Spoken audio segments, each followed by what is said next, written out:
wanted to get more people to your website, do you want to get more people on social media? Maybe you want to figure out what your brand voice is. Maybe you want to figure out how to just make people realize you're the definite go-to business in your field.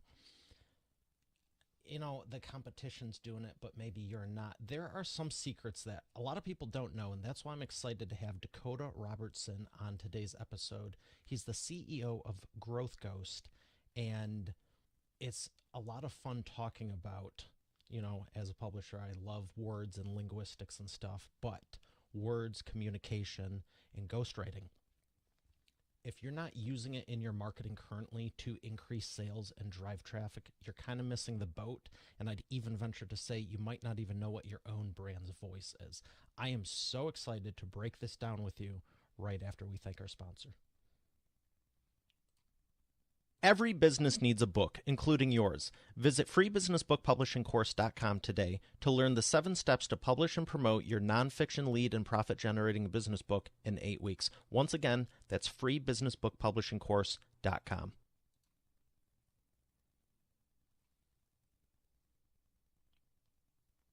Here he is, ladies and gentlemen, Dakota Robertson. Dakota, how are you feeling today? I am Peachy Keen Jelly Bean. How you doing? I'm doing great. And it's so fun to talk about this because, like I was saying, so many people, I think everyone knows about social media and they know about marketing and they know about sales, publishing, whatever the case is. But in your words, what would you say most people are missing? Because I kind of just gave my standpoint on it. But I think personality. mm, I think a lot of people approach social media or even writing in general, and they think it's just conveying information, but they forget about the emotional aspect. And that's what builds a brand opposed to, just building a following or just putting words on a page. Because if people wanted to just have information, they Google it or use ChatGPT now. that's a very good point. How do you interject personality into it? And when you're writing for other people in your team, how do you figure that out? Yeah, I think it boils down to vulnerability. So a lot of people, they don't want to, appear unprofessional, or they don't want to come across a certain way. So they just stay in the lines of the coloring zone. They don't go out and venture, and they don't add personal stories. They don't tell people what their actual thoughts are. They just stay in the safe zone.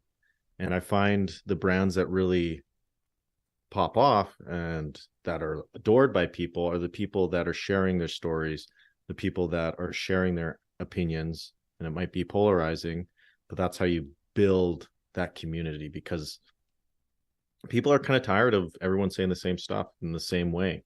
So if you can lean in and actually have the courage to share those stories, those opinions that people might be afraid to say, that's what's really going to connect with people, because everyone's just waiting for the person to take the first step. And it's not until you actually share those stories that people are like, oh yes. And you can do that by, looking at, okay, what are the things I've done in my life? It might be failures, losses, wins, transformations, and sharing that. And naturally, when you even convey those stories, more personality is going to come up. You're going to light up when you talk about that stuff. So I find that's the biggest thing. I was going to make a joke about people hiding stuff and say, you're telling me that not everyone tells the truth 100% of the time? Crazy. Yeah, unbelievable. Why do you think it is so hard to be vulnerable and open, especially with business stuff? I think it's because we kind of live in a era nowadays, especially where it's very PC. You got to be politically correct. If you don't, you might get canceled, stuff like that. So that sure hasn't helped. And also, I mean, I think it's normal, going through school or whatever, growing up, where you might get picked on, or you might, you're picked on for being different a lot of the time when you're growing up in society. So 100%. people, yeah, the people will take that and you'll leave these imprints on them.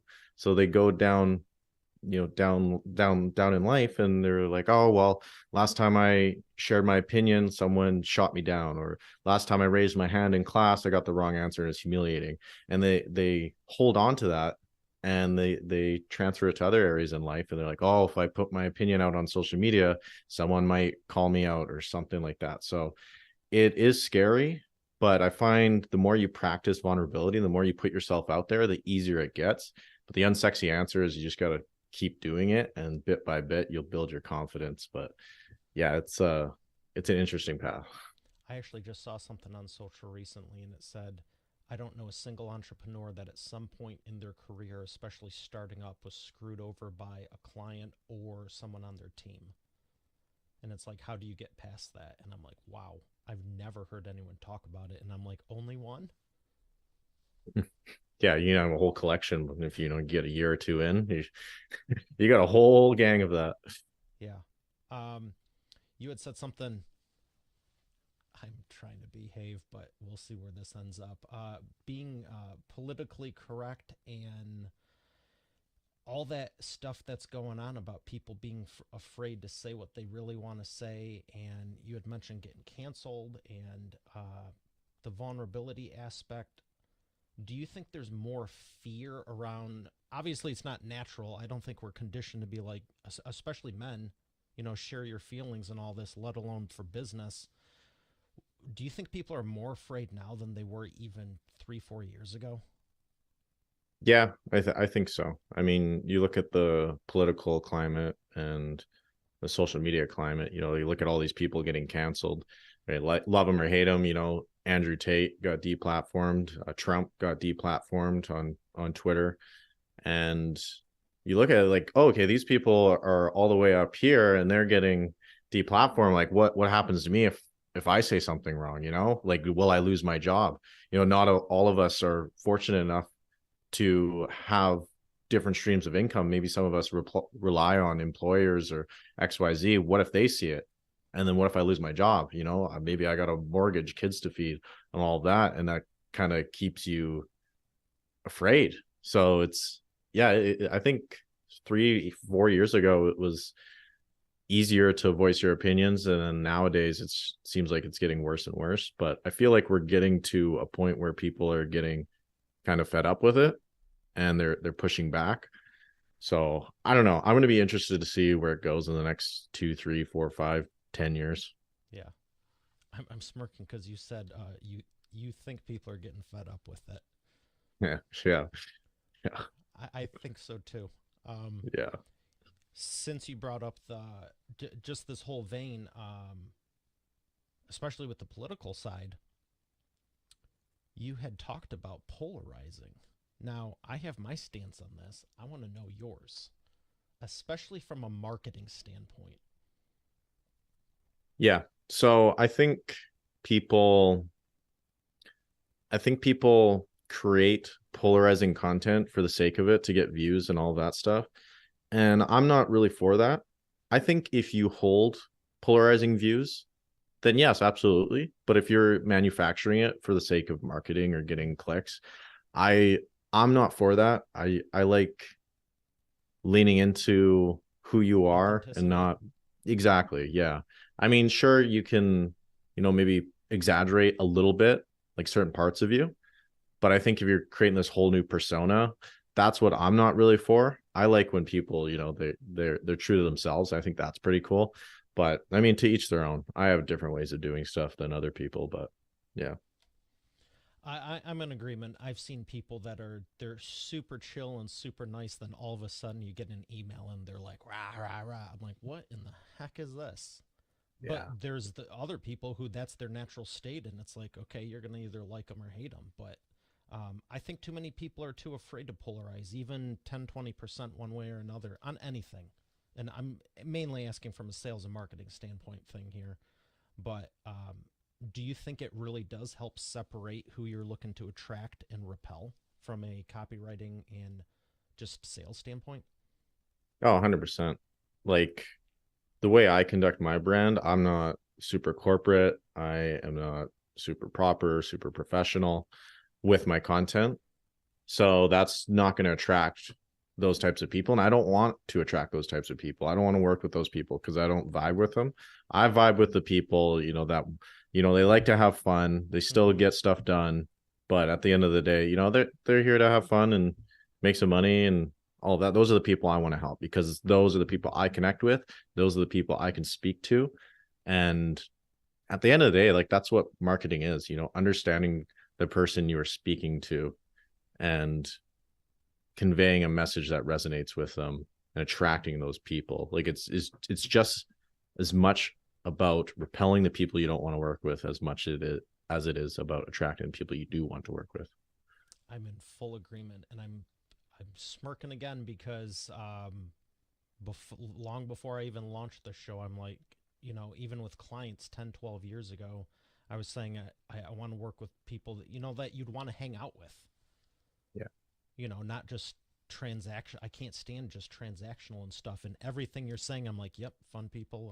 Like you're cool. I'm glad you're here, and that I have no doubt it's because we're both on the same wavelength with all this. So, that's exciting, and I love hearing about this because again, so few people are talking about it. So, I because I know how rare this is, let's walk the listeners through. Where would you have them start? Would you have them start with a flyer, a brochure, their website? Is there something I'm not even thinking of that's new and cutting edge? That's like, okay, here's what you need to do before you consider any social or digital platform, or maybe it's not even a digital platform. What are your thoughts on offline? So I am biased towards social media, and Okay. the reason for that is because it's a two-way street. You're going to get data from your Mm, content. So, for example, I started on Twitter, now known as X, in 2020 of September, and I didn't know what my brand was going to become or where I was even going. I was just, okay, I'm just going to start posting and see what happens. And the beautiful thing is, you're getting data the whole time you're posting, not even just on, your post, but what you want to talk about and what's resonating with other people and what you enjoy. So as you put your thoughts out there, as you're teaching people what you're getting that data. Let's say I post 100 times in the span of a month. Okay, maybe 10 of those posts stand out and they get more engagement than usual. Well, I can take that, like, okay, there's something here. There's something that's resonating with people. Let me create more content or more information on these 10 posts, and you expand upon it. Then maybe you do 100 posts on that. Okay, here's the top 10% from those posts. And then you're going to iterate and create better marketing. You're going to have better ideas. And then you can use that and create products, services, and all that is going to resonate further with people. So it's super powerful for not just when you have everything figured out, but figuring stuff out. And then on top of that, you mean you're going to connect with other people in your space just naturally. If you're posting content on X, Y, or Z, you're going to find more people in that area. So it's super powerful, and it's totally changed my life. And if you're consistent for 8, 12 months, it's crazy, as long as you're taking that data and you're iterating upon it and refining it. so I'm laughing because you said X, Y, or Z, and now the platform is X, and I was just wondering if Y and Z are coming out next. But Yeah, that's the um, that's the add-ons. the consistency is key. Is Twitter your favorite? Is there anything better? And what are your thoughts on LinkedIn? Yeah, so I have 240,000 on Twitter, 200,000 on Instagram, and then 35K on LinkedIn. And the only reason I've grown on those other platforms, aside from Twitter or X, whatever you want to call it, is because Y or I've Z? taken, yeah, X, Y, or Z. I've taken the best performing tweets, posts, and I repurpose them on LinkedIn. I repurpose them on Oh, Instagram. And again, it's that data, right? So I was able to see what are the top posts I have on X. Okay, it's this one, that one, that one. Let's take those posts and put them on Instagram because the ideas are validated. So I use Twitter X as my test bed. testing mechanism. because it's so easy to create the post. I can whip out a tweet in 10, 30 seconds, post it. Okay, this one got 100 likes. This one got 1,000 likes. Like, okay, there's something here with 1,000 likes. Let's test it on other platforms. And it turns out that the stuff that works on one platform usually resonates with people on another platform, because at the end of the day, we're all humans. Obviously, you got to adjust it a And little we're all on bit the same to, platforms, all of them. yeah, exactly. Yeah, 100%. And so you got to adjust it a little bit toward the platform. So LinkedIn likes actionable tips a bit more than Instagram. Instagram likes video a bit more than Twitter. So you got to do a little bit of adjusting, but I found it's been fantastic What's Twitter for like the creating content. most? Frequency? Twitter, Twitter is all over the place, but Twitter really likes, it fluctuates. It likes actionable tips. It likes basic level information, and it likes stories.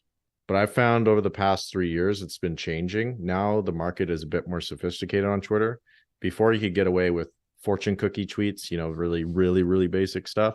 Now it's leaning more towards stories and authority-based content where you're Longer teaching form? actionable stuff. Yes, 100%. I know the once I got the blue whatever the heck they're calling it The this check. week, you Yeah. can now do. They basically threw out the character limit. Yeah. Yeah. You can post really long stuff. So you're using Twitter as the okay. So I know everyone wants to hear how many times a day, what's the secret formula, what's the best day, what's the best time, and I'm sure there are better ones. I know you have to test it for yourself, Mhm. but would you say that just frequency is the name of the game for Twitter to, or at least with what you're doing to figure out what works, because it doesn't seem like there's a limit. I know Yeah. Instagram So, and LinkedIn, last I knew, they don't want you blown up 25 times a day. yeah, I found with Instagram and LinkedIn, it's better to do one really quality post a day. With Twitter, I would recommend 3 to 5 posts a day. And Oh, not even once an hour, huh? no, I wouldn't do once an hour. I think that's too much. I think you want to focus on quality and quantity. But yeah, I found if you are tweeting too much, like say 24 times a day, then you're not going to be able to maintain quality. And then that's going to hurt your overall brand, because you're just, Okay. funneling You're dog doo doo on the you're trying timeline. to every word I probably shouldn't say. Game the algorithm.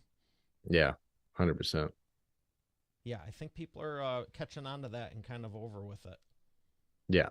Yeah. It really shows in the quality of your content too. If you're just spamming stuff, it's not good. And it just tarnishes your whole brand.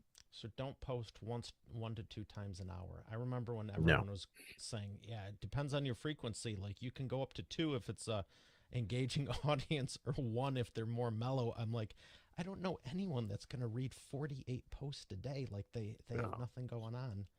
No, that's crazy.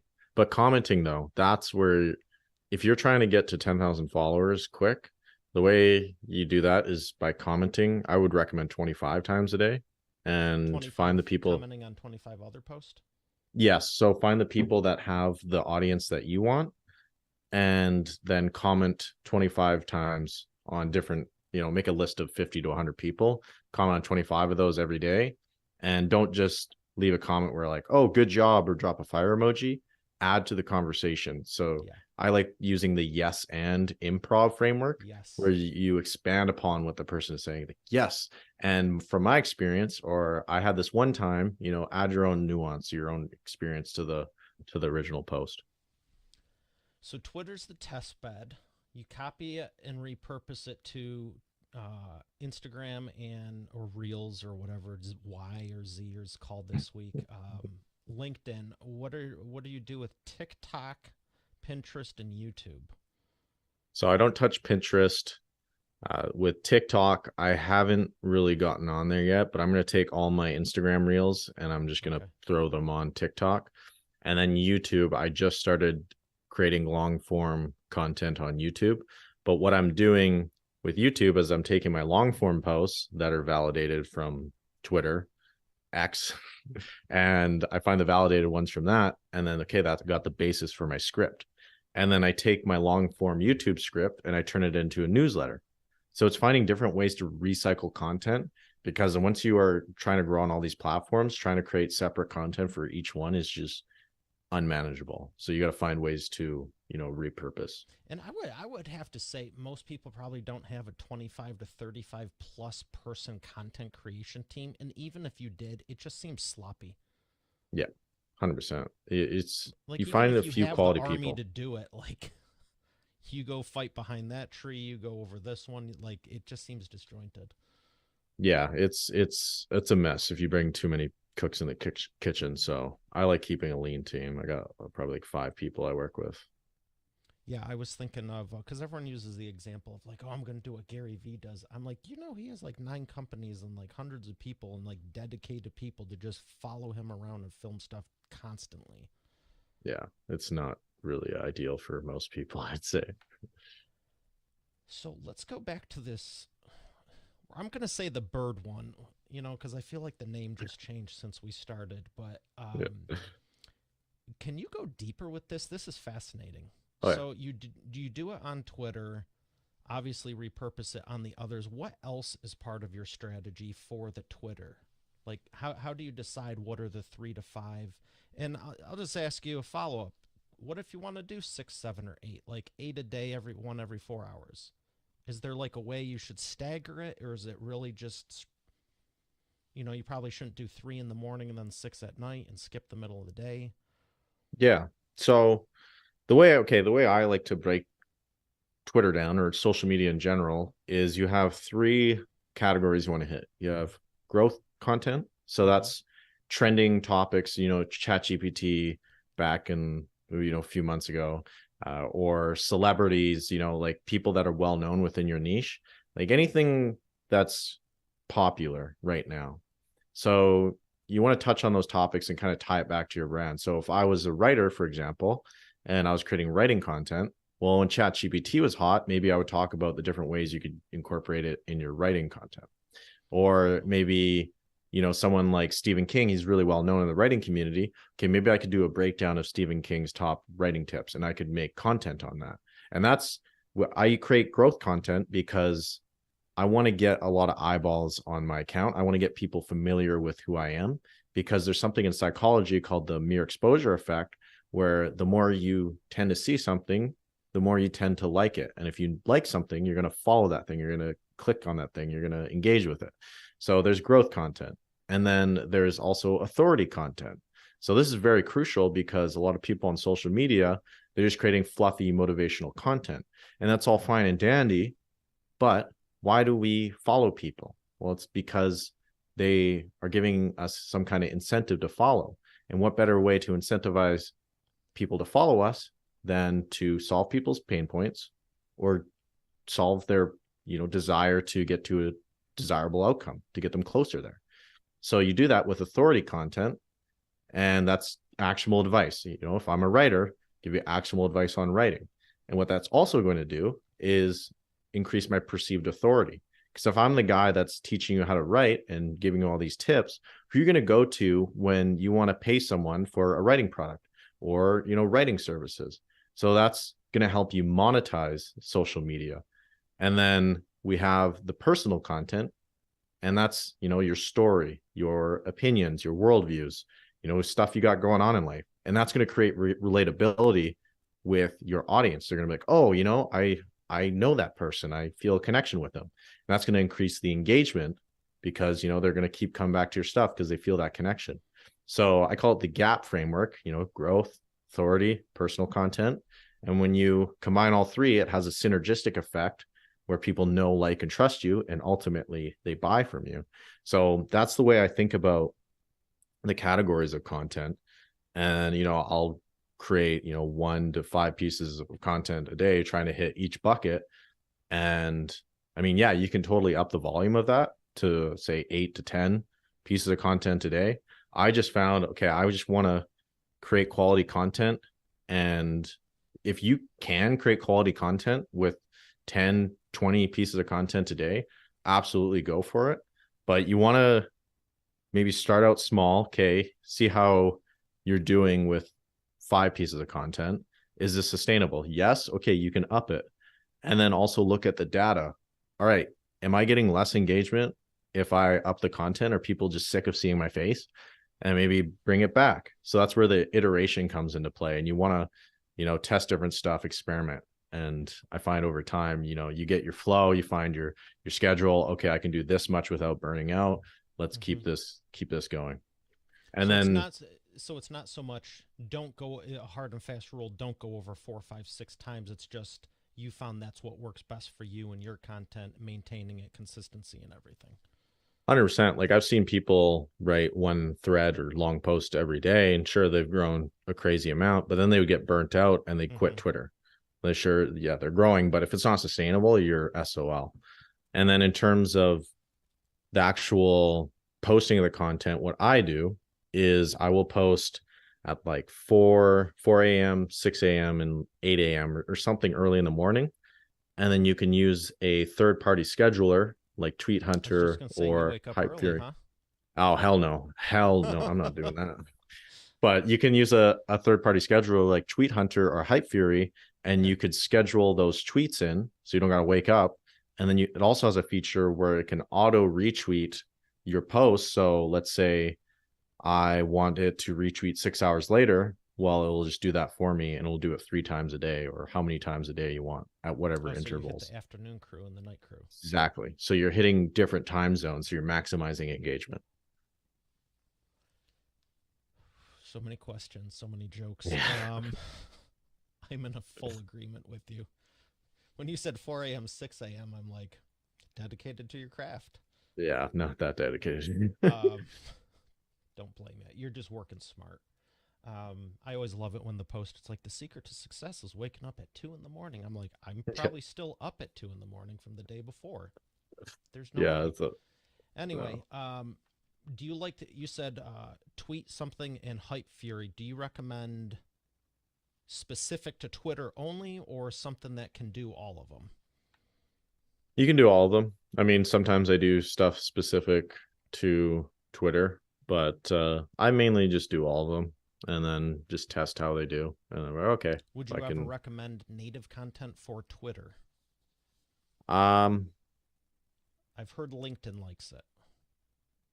yeah, I mean, I've seen people talking about the Twitter algorithm lately on Twitter, X, Y, Z, and it's been doing really well. And that's because it's relevant to those people. So the more relevant you can Okay. make your content to somebody, the better it's going to do typically. So the So yeah, likelihood that they're knocking you down for using a third party tool is a lot less on that and probably more of it was crap content to begin with.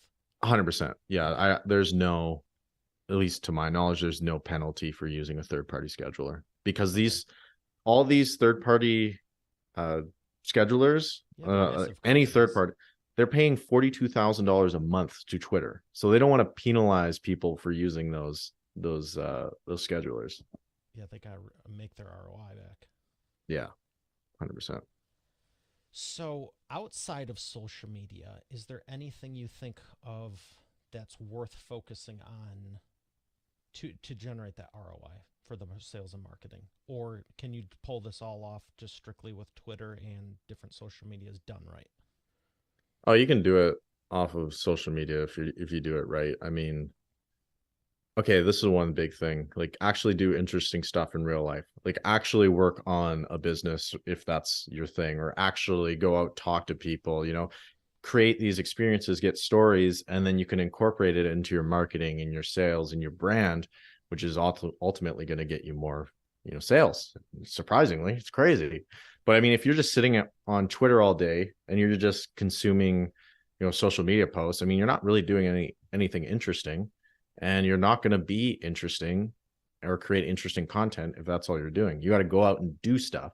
And it's kind of like a hunter and gatherer stuff, if you're going out and getting all this information, actually applying this stuff, you're gathering. And then when you're posting, maybe it's kind of like you're hunting for leads or followers and stuff like that. So keeping that mindset, got to be interesting to get people interested. But yeah, you can build a crazy business with social media. Like I've changed my life just by posting a few times a day on social media and grown my business to a crazy amount. Can we dive into that for a little bit? I didn't lead with it, and you seem super down to earth and everything. But for everyone listening, you took your business from zero to six figures a month in three Yeah. years. Is that correct? Yeah. So I've been averaging around $100,000 a month, but yeah, I've done launches with my programs where it's $250,000 in 1 month, and that's at 85% profit margins. So it's not even comparable That's to, not horrible. I'm not complaining. I don't have a business degree, I don't have a marketing degree, I don't have a writing degree, English degree, sorry. See, but yeah, it's absolutely mind blowing what you can do because you are building leverage. Like if you build an audience of 10,000, 50,000, 100,000 people, those are people that know, like, and trust you to some degree. And that's going to compound over time. Like you get to 10,000 followers, if you post a few tweets a day, you're going to grow like a bit more because more people seeing that stuff, more people are sharing your post, and then it gets more exposure. Like I tweet a few times a day and I grow by a few hundred followers. It's absolutely nuts, the exponential returns you get from social media, which you can't get with paid ads. Sure, you can get a lot of customers with paid ads, but it's $1 in, and you get some kind of return, hopefully. But those are people that don't really know, like, and trust you, and ads don't compound. As soon as you stop putting the dollars in, you stop getting the Mm-hmm. traffic. Social media, sure, at the start it's hard to build, but long term, man, it's unmatched. How long could you do it now if you were starting from scratch, like today, when we're done with this episode? How long would it take you? What did you do? So you said in 3 years. What did you do in the first year? Was it just all foundational, and then year two it started taking off, or did it only take 6 months and then it just kept growing? Yeah, so I wish I could say I was just some genius and I figured it out from the start, but uh this like first 3 months only grew to 750 followers, and then I restarted my account, and then it took me a year to get to 12,000 followers. And then And in that's my not second horrible. year, yeah, I mean, yeah, it was good. I mean, I was obsessed with Twitter though, like I was going hard. And then the second year, like year 1 to year 2, that's where it really started to click for me. Mm-hmm. And I went from 12,000 to 100,000 followers.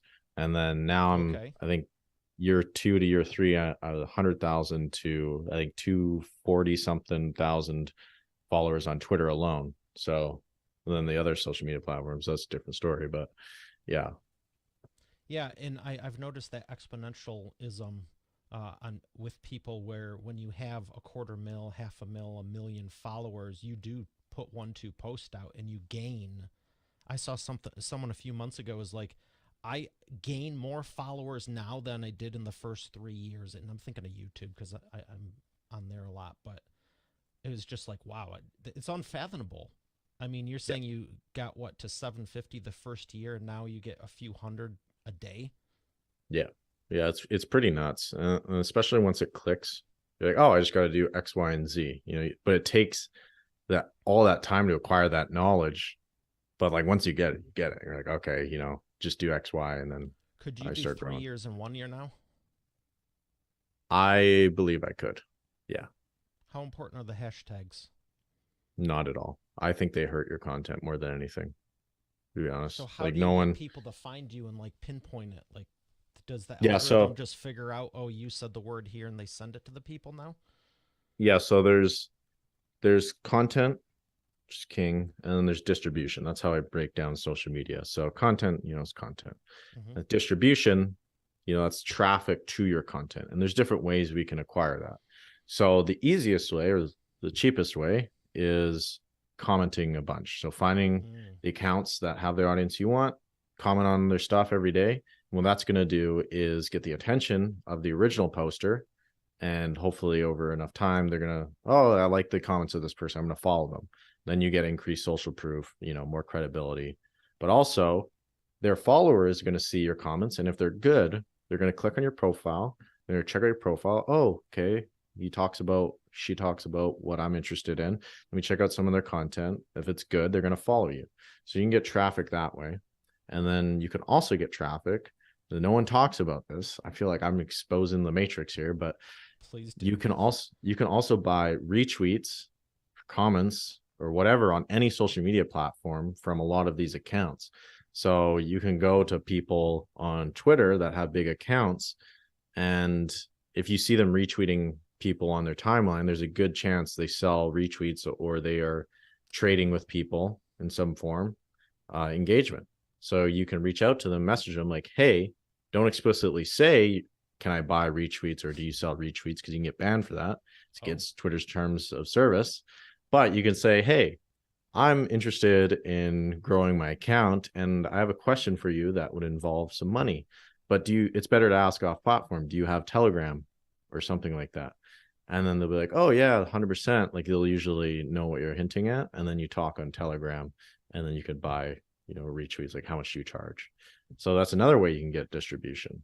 And then the other way is, you can join Twitter Spaces or have an engagement group, stuff like that. Just kind of get your name out there. But yeah, those are some of the ways. Is there a percentage of 30, 40, 30, or 64? Like, how would you break down, like, should you be doing 80% comments and buying 10 or 20% and then doing Twitter Spaces 10 or 20%? Should you buy 60 like, how would you break it down, like, to have a nice balance of all of it? I would, if you're 0 to 10,000 followers, I would focus on a ton of comments. Commenting. Yeah, so I think that would be like your 80%. And then Mm-hmm. once you feel like your content is solid and it's getting decent engagement, like organically, that's the only time I would be like, okay, let's get some paid retweets on this And because I already supercharge it. know. Yeah, because if you put retweets or engagement on bad content, it's like putting whipped cream on dog crap. So it's Yeah. not going to be really enticing. So yeah, I would focus on a ton of comments at the start. Once you feel confident, you're getting decent engagement, throw some retweets on it. And then Twitter Spaces are super slept on. So I would hop on Twitter Spaces. I would host Twitter Spaces. I would interview people with a big audience. And that way I'll leverage their audience and I'll get followers from that. Because when you talk on Twitter Spaces, then people are hearing your voice and they are connected way more. They can hear tonality. They can hear you go into nuance more than a tweet ever could. So find Twitter Spaces are amazing for growth. I wonder if I can hook up the show to that like I did with Clubhouse. I know you can live stream. I'm not sure how you do it with Twitter Spaces, but I'm sure there's a Yeah, way, because not an official way. this is going on. I don't even know if it's not been Periscope for some time, but I've had this on Periscope ever since 2016. I mean, when Meerkat and Periscope came out years ago, I was on those because my background's in video production and all that. So it wasn't anything for me. But I know Instagram has been harder unless you have a third party tool.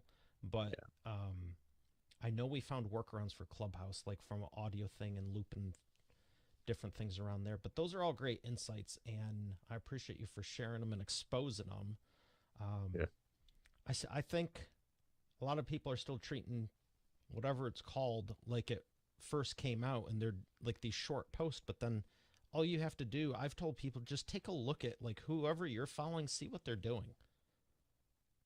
You Yeah. just went to this seminar and they're saying do 24 posts a day that are short form, but this guy over here is writing articles on there now, Yeah. and you're following him. 100%. Yeah. You So got to practice what you preach, and like learn from people that are in the position you want to be in. it's always funny to me when I see a Facebook ad that's like Facebook's trash, use YouTube ads or Instagram ads or Yeah. Twitter ads, and then Twitter's doing the same thing. Like, It's like a advertising fat Facebook, personal like, trainer. really? Yeah. 100%. Um, I gotta ask you this. You want yellow or black?